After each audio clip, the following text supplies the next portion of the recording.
Welcome to Maine, we're stretched to the bone. Prices keep rising, the paycheck stays prone. Inflation keeps knocking, won't leave us alone. They're selling the lie, groceries climbing, the gas tank is low. The bill's hitting harder than snow, but silence still blankets the truth. Where does it go? They're selling the lie.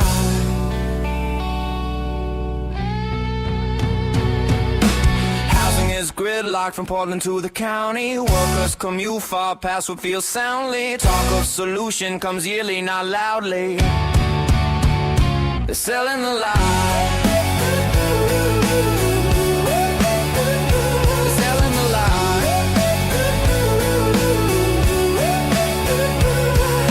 Say every voice counts, but watch who gets lifted. Some stories vanish, some get the spotlight shifted. Depends on what trends and what keeps them gifted. They're selling the lie.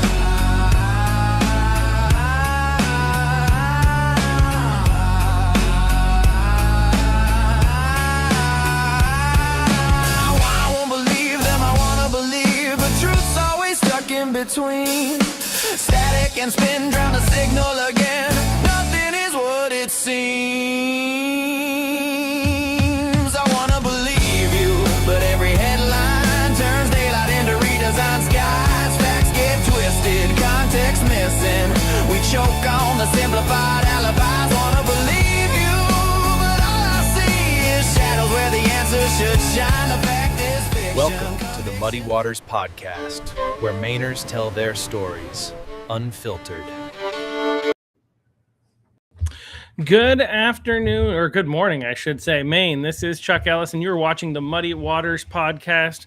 The Muddy Waters Podcast, as always, exists to help the people of Maine better understand what's going on in our state by interviewing people from around the state. And as often as possible, getting some of the great journalists from the Maine Wire to come on the podcast and share what they're seeing on the ground, as well as kind of talk through some of the issues that are happening in our state.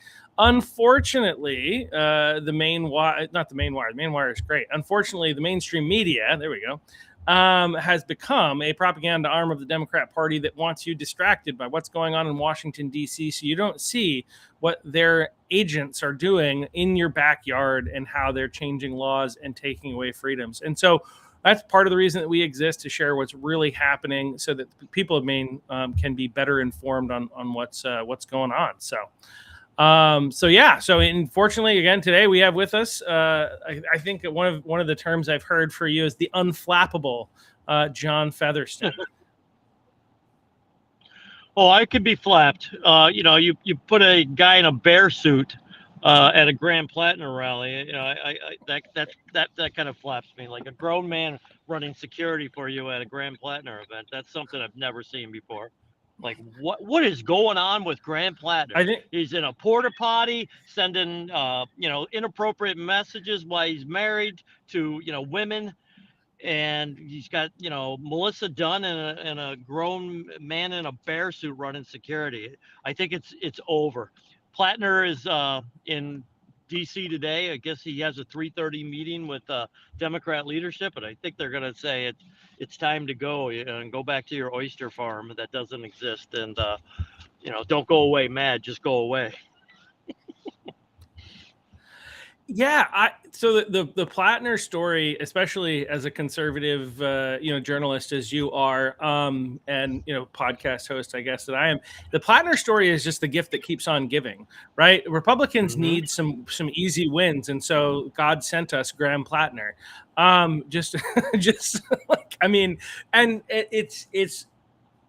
It's almost unbelievable. So that somebody could have this. So it's hard to believe to some degree that there was no opposition research done on him, or that there was, and they came to the conclusion that this was still a good idea to run this guy. This is one of the things in the back, the conspiracy theory element in the back of my mind is like, okay, obviously, this appears to be, there's no way that the people who are in leadership didn't know this information, right?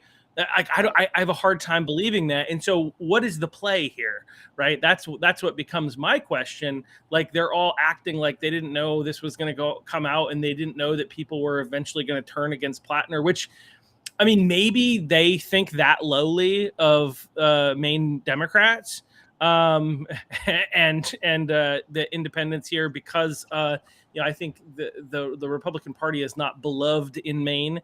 And some people may be upset with me saying that, but like, it's just, there's independents, there's Democrats, and then you have the Republicans in terms of voter registration. And so, like, we're not, we don't have a good image with the average Mainer, which is one thing that we as a party, I think, need to fix. But anyway, right. But maybe they just think that lowly of yeah, go for it. Jump in. Let me back you up. I think they did vet this guy, and I think their arrogance said it doesn't matter. He's perfect, right? He's right out of Central Casting. He's the rugged, macho man with the deep voice, and veteran, and he's a tough guy, and he's going to fight the oligarchy. Because none of that is what I just said is true. He's not a tough guy. Yeah, he served in the military, and I respect that. But he's not a tough guy. If you're a tough guy, you don't surround yourself with a bunch of Karens and COVID mask and a guy dressed in a bear suit because John Featherston wants to ask you a question. A tough guy doesn't send his wife out to do his control. A man doesn't do that. A man stands up and says, hey, this and that. He doesn't send his wife out to do that. And more importantly, he doesn't call his wife a liar. A good man doesn't send inappropriate sexting messages to other women when you're just first married. He's not a good guy. He's not a good man. He's not a tough man. It's all Central Casting. And watching it all fall apart right now is beautiful to watch.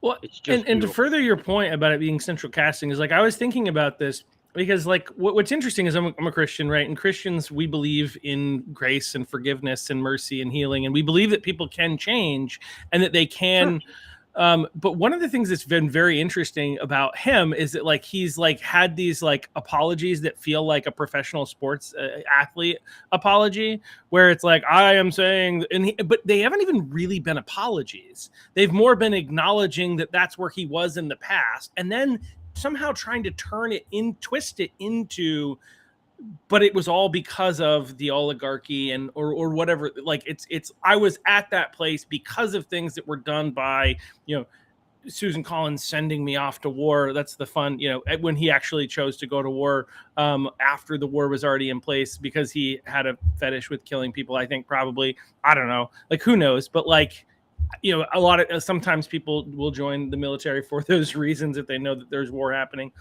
Is that the case with him? I don't know. I mean, he did talk about defecating on dead people. So, like, it seems to suggest that he might fit the type, but he never really apologized. He just said, I was dealing with so he's made excuses. I was dealing with PTSD. It has to do with our system. Like, but there's not really been like a genuine apology, which is, one could argue that the reason that I don't believe him is because I'm a Republican and he's a Democrat.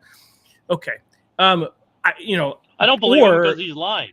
Well, that's exactly it. Like, it's right. Very evident based on his body language, his mannerisms, and the fact that he's not actually even, like, if he were serious, he would drop out of the race. I mean, the things that he said, like, he should right. It looks like that.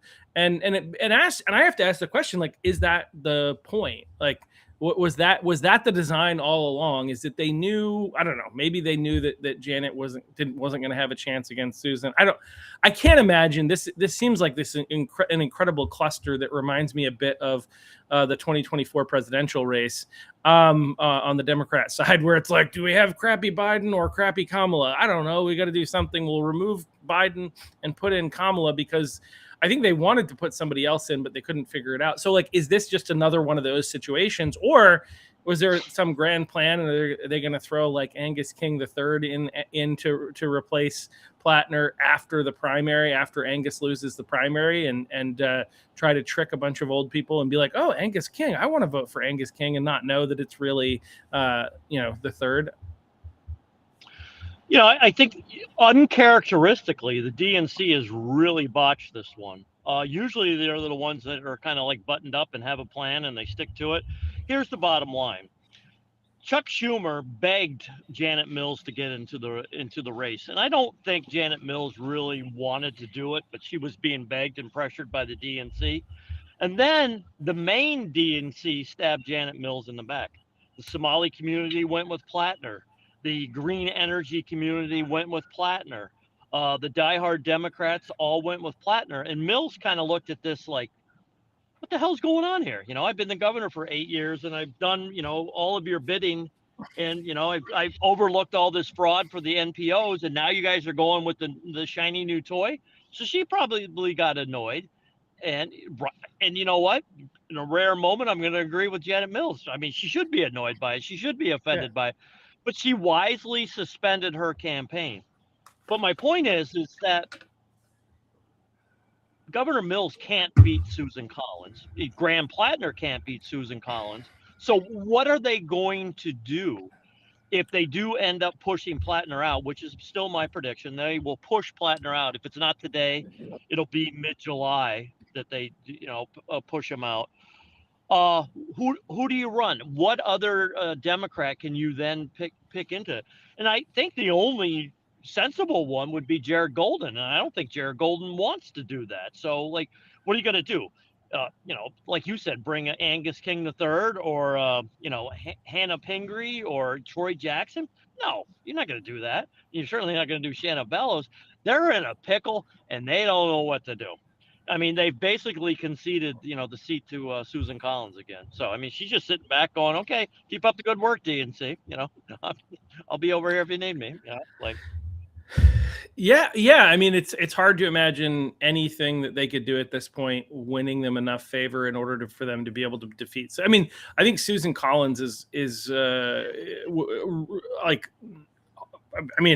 she's an incredible politician in the sense that she's pretty consistent, right? She's done a really good job at looking at the base of Maine and voting and doing things that impact the entire state positively, doing her best through her votes and stuff like that to represent the whole state, which causes like your strong conservatives to get irritated with her because she doesn't back Trump enough or because whatever. But ultimately, she has done a really great job, representing, which is what you're supposed to do when you're in Washington, not just her party, but the people of Maine. Susan Collins has done better than anybody in the history of America has done? Show up to vote. She's voted. That's her job. You might not like how she votes. You might not like why she voted that way. But nobody in the history of America has done a better job at doing their job than Susan Collins. You might not like the end result, but she's done the job, like historically. And how it's not a bigger story is that Susan Collins has never missed a vote, but a majority, Republican and Democrat, of her colleagues have. I mean, you've got to commend that. And that's why I think that she's going to have no problem. She has grassroots in Maine that no other politician in America has. She knows every police chief, every fire chief, every mayor, city councilor. She knows them all because she goes and talks to them. I mean, she's older than I am, and I couldn't keep up with the workflow that she has. I mean, she's like I said, you might not like her, you might not like every vote that she's gotten, but you certainly have to respect her. And do you respect Graham Platner? And if you do, let's have that conversation. No, yeah, and so and on top of that, obviously, there's the practical realities of the current position that she's in, and it would just be absurd, for the people of Maine to get rid of Susan Collins when she's the chair of the Appropriations Committee, and like has a track record and demonstrated ability to bring financial resources to a state that is struggling in large part due to Maine Democrats. But she's still like she's helped stave off some of the grants that I think we might have lost as a result of Janet Mills and stuff like that. And she, negotiated some other things, in ways that really benefit Mainers and across the board. And so, I mean, nobody, no matter who they put up, they were gonna. I think they were gonna have a tough road to make it competitive. Graham Platner obviously has some ability to publicly speak, which had he not had an army I disagree of skeletons. With that. No, I disagree. He has an ability to give a good stump speech. He's one of the best that I've ever seen. I'm going to be very candid. He's very good at that. Getting him off that script, he's not good at all. He can't think on his feet. He's not good on his feet. Okay. I mean, that's why they build human shields around him with bears. So you can't get him a question. I mean, he flat out lied with his wife right next to him. He threw his wife under the bus to Phil from News Center, Maine. He's saying the allegations that the Wall Street Journal and New York Times are saying are not factual. They're 100% factual, and they're factual because they came from his wife. He can't keep his story straight, and that's that's a pathological liar. You tell one lie, you got to tell another lie to do. He's spiraling out of control. If you really slow down and you pay attention to the details, he can't even keep his own story straight right now. Well, and I've talked to some people who don't vote in our state that have basically said, in just about any other state, they think he like obviously even before the current slew of things, like this is going back weeks, that like just with the Nazi tattoo situation, and the fact that he was, formerly claimed to be a communist, which he's not claiming to be anymore, but he is. I don't think he's changed. It's not advantageous to admit that you're a communist yet. Although, in having a conversation with one of the liberal people with whom I communicate with, like that actually isn't an issue for a lot of Democrats. They don't, communist, whatever. I don't care. Which I find to be very. How can you not care? It's pretty wild, but like what they'll allow within their party at this point. But so I mean, like the gift that keeps on giving. My hope is that he stays on the ballot until November, because we can just continue to use him against the entire Democrat Party, and maybe that'll help us win all the way up and down the ticket. Well, that was the one thing I was going to mention, Chuck, is now he's pivoting. I only want to talk about the issues. Well, you've never talked about the issues in any of your campaign speeches. And now you want to talk about the issues? You want to talk about why the hospitals are closing in Maine? Well, because of the Democrats. You want to talk about why schools are failing? Well, that's because of the Democrats. You want to talk about, how the infrastructure in Maine isn't good? Well, that's because of the Democrats. So you really want to talk about the issues, Graham Platner? Be careful what you want to talk about, because what you're going to talk about are all because you've had a one-party system here in Maine for more than 8 years. And this is, the rooster's coming home to, what's the chicken's coming home to roost? That's the, the saying. Like, do you really want to talk about that, Graham Platner? Because it's all because of the Democrats. And then he'll try to pivot and go, well, I'm not the typical Democrat. And, I'm working against the, Democrat Party, and I'm going to go fight the oligarchy. Really, Graham Platner? Where's all of your money coming from? It's coming from out-of-state entertainment attorneys, Meta officials, Bernie Sanders supporters, George Soros, who funds the Maine People's Alliance. Do you really want to talk about that, Graham Platner? Because you're going to be held accountable about that. He's got nowhere to go. He's a walking hypocrite is what he is. It's like, let's talk about the issues, Graham. It'll only make it better for Susan Collins. Let's talk about where, who's really supporting your campaign. Let's really talk about how your oyster farm is really just a hobby. It's not a real business. Let's talk about that. But hospitals are closing because of what Janet Mills did to Maine Care. Hospitals just can't afford to stay in business anymore, because if you're giving away everything for free, you can't stay in business. So let's talk about that. So, I mean, really, Platner? Really? Like, just go away. Well, the only issue he wants to talk about is Trump, which is interesting because he did the rally with Shanna Bellows, who also wants to talk about Trump, and resisting Trump is mostly, which, just to pivot there, I'm so like annoyed at every time I hear her say that the go jump in the Gulf of Maine, because it's just not funny, right? Like it's not that it's that I don't like it. It's that it's not funny. Like, I wish that she said something that was funny, and I could at least be like, well, I think she's crazy, but she's funny. But she's not funny. It is not humorous. It's somebody who clearly doesn't understand how jokes work, trying to tell a joke. But her whole platform is similar to Platner, right? It's all about Trump, and that's really all that they have. Because if they actually, what's fascinating listening to the gubernatorial debates on the Democrat side is that they're all addressing basically the same problems that the Republicans are addressing, except they're not going at the root cause of what they're not going back and saying, how did we get here? They're just saying, how do we fix it? Well, it's like, well, in order to fix it, we have to understand how we got here. And they're all like, the problem is Trump, and we're not spending enough money. Like that's their entire mantra. And obviously that's, in order to understand how to fix a problem, you have to understand how that problem was created, which was by the Democrats, which is why they're not going to go do that.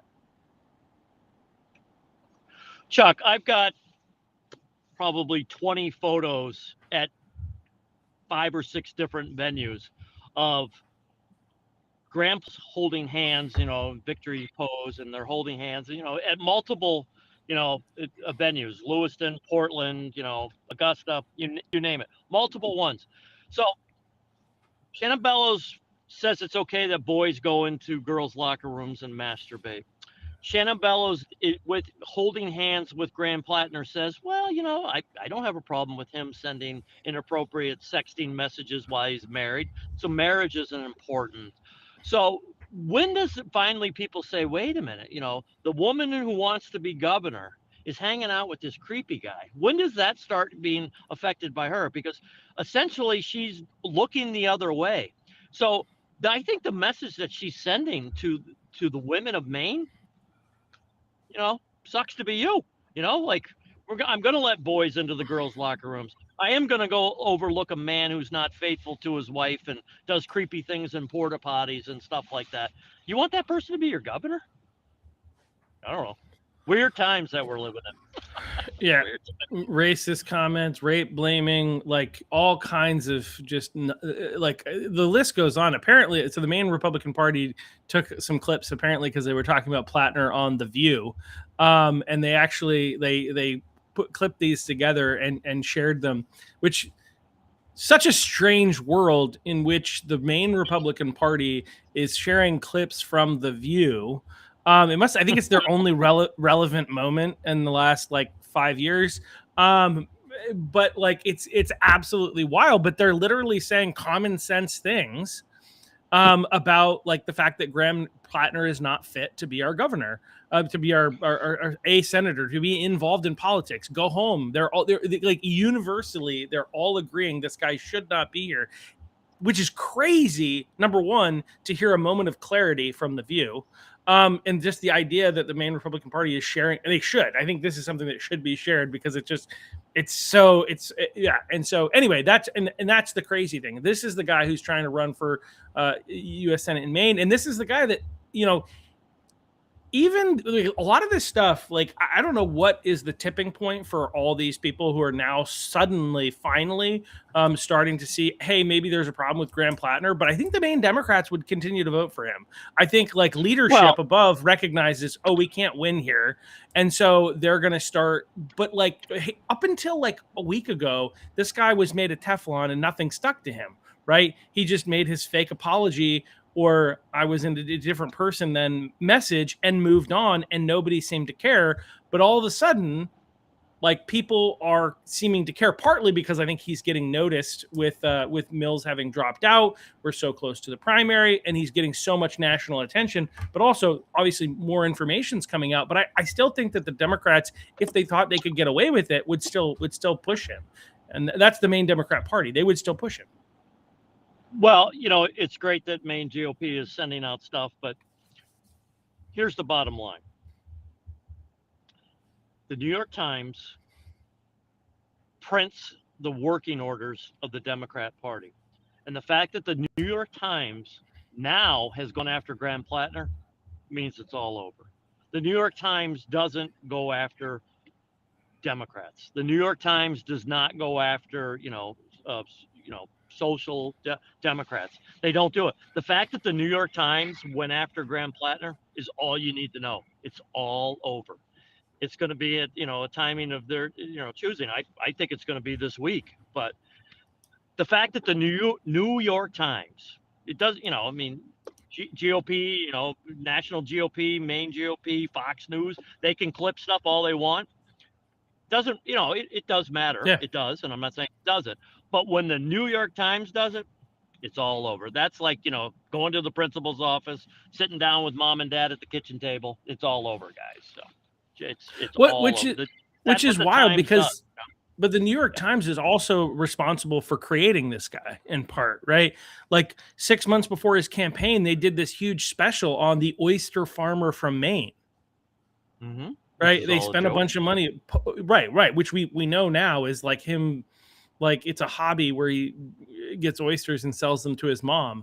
I have tomato plants in my backyard. Am I a farmer? No. Yeah, you're a tomato farmer. Sure. Yeah. But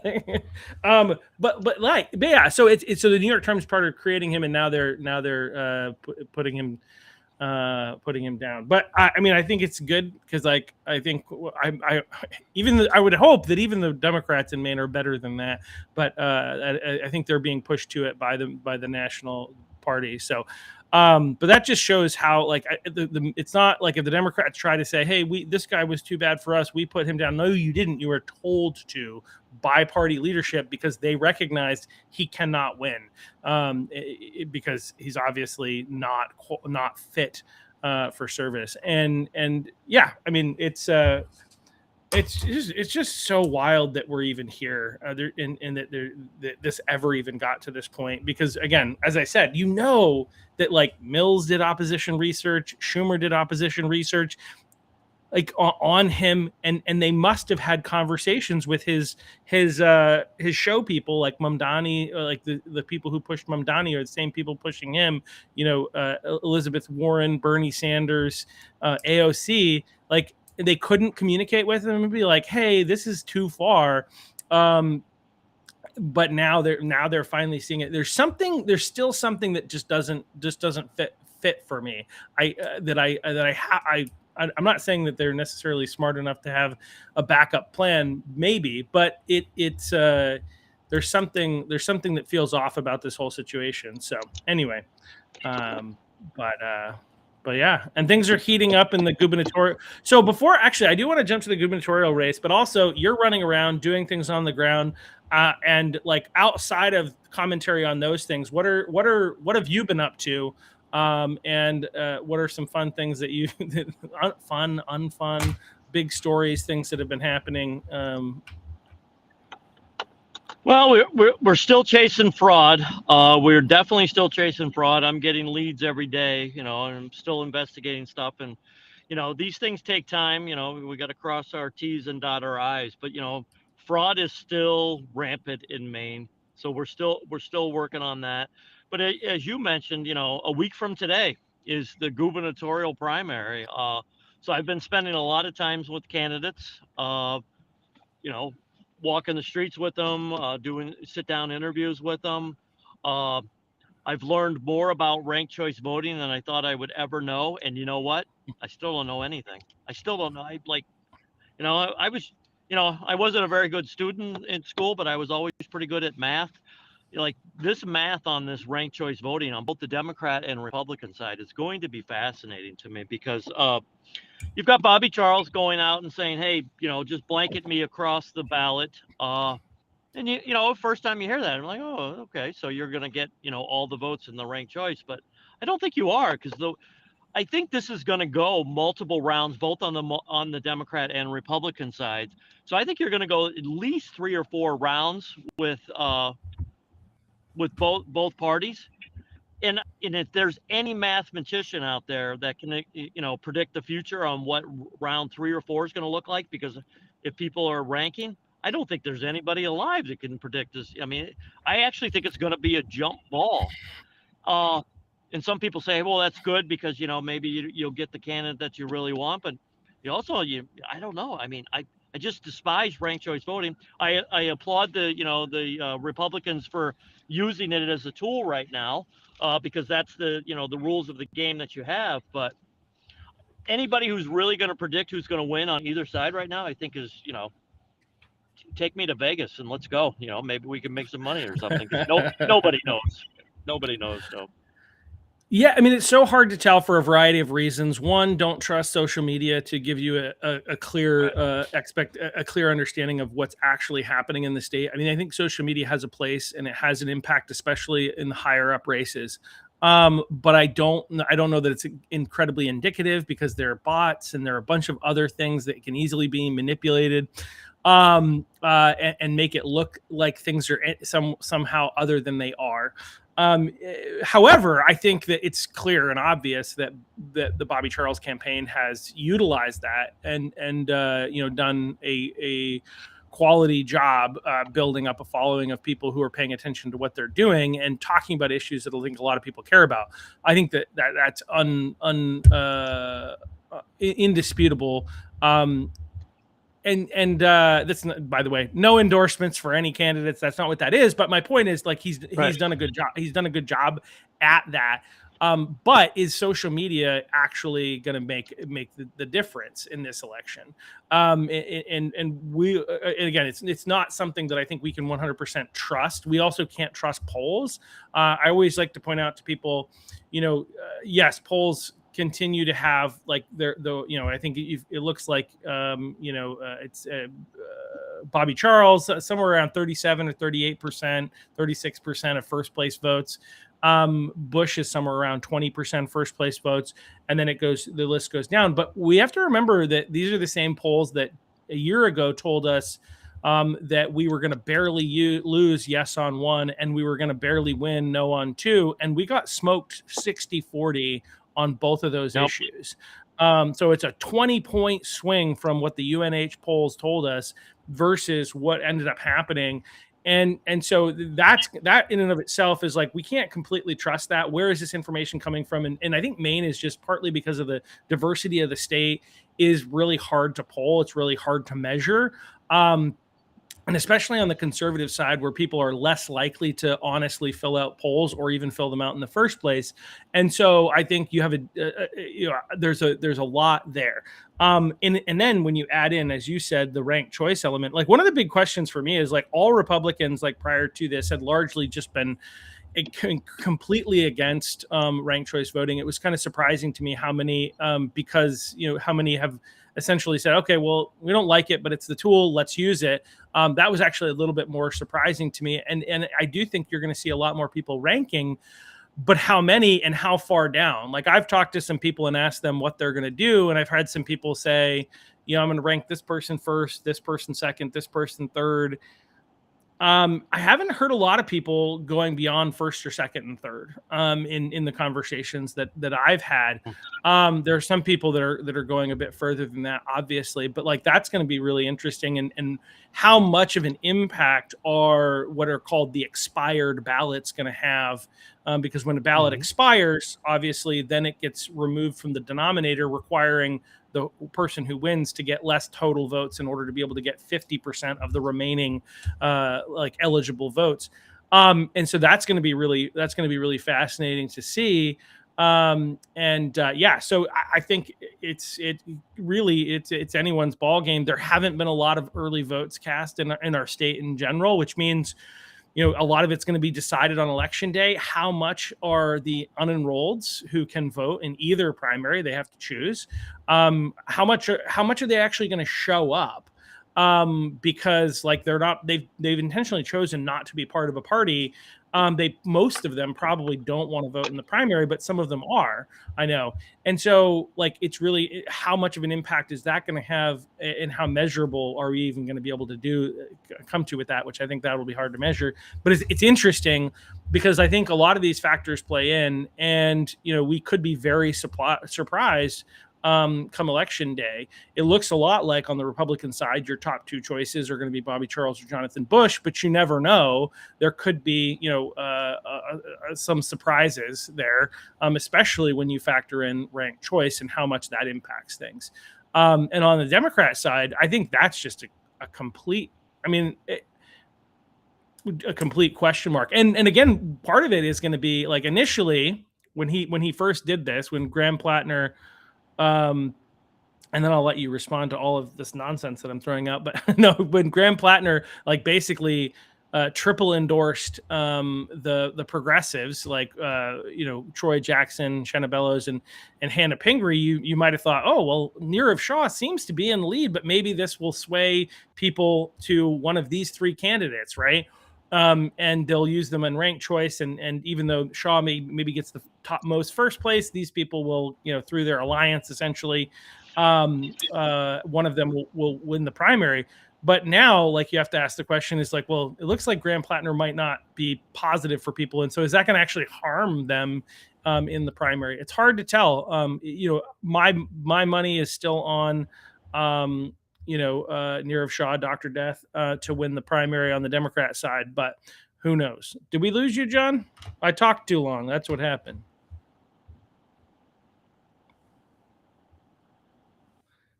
Well, we might have lost.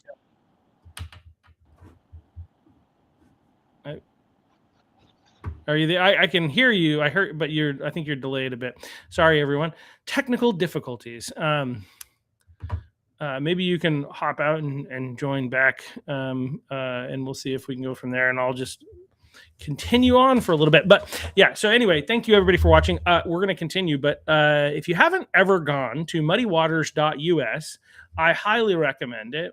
Not only can you watch all of our previous episodes and peruse those, you can also check out our merch. This is a nice tumbler that a lot of people really like, and it's got my beautiful logo on it.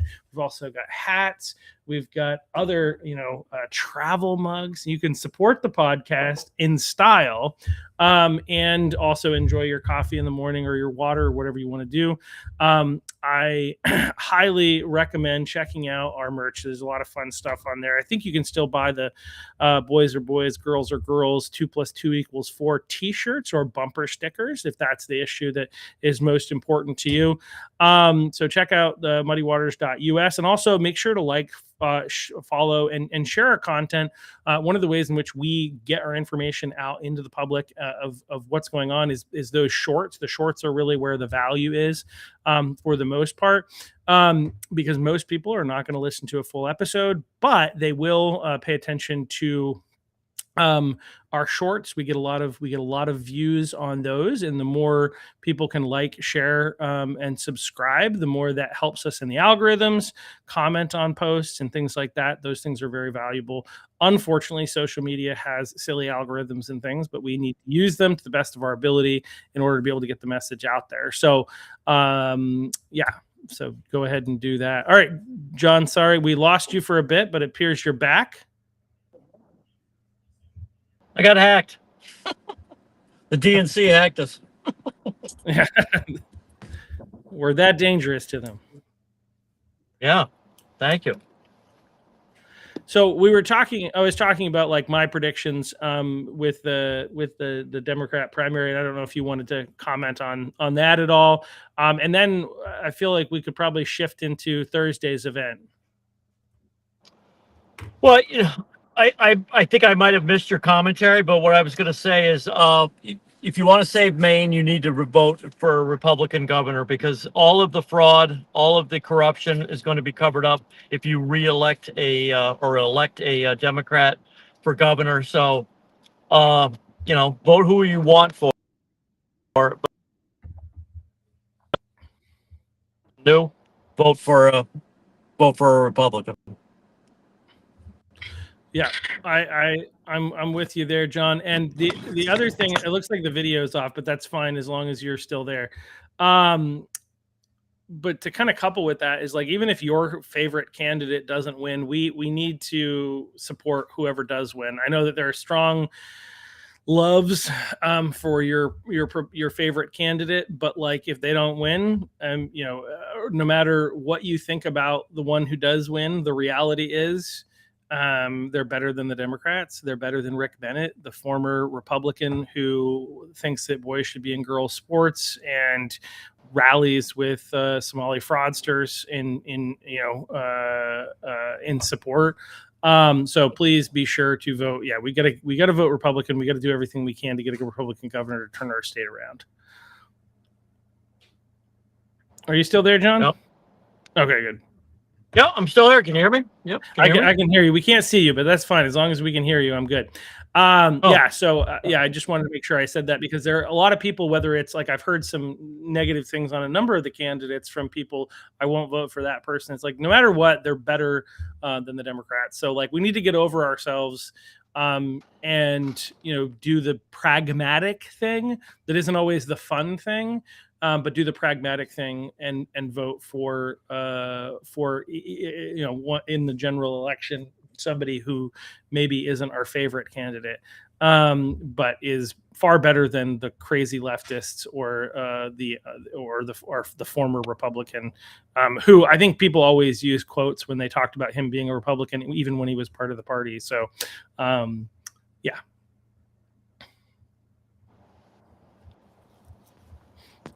You still there, John? All right. We might be having some technical difficulties there. We'll probably wrap it up real quick. But one of the things, so if you can't see John now and you want to see John, there's a great opportunity that we have.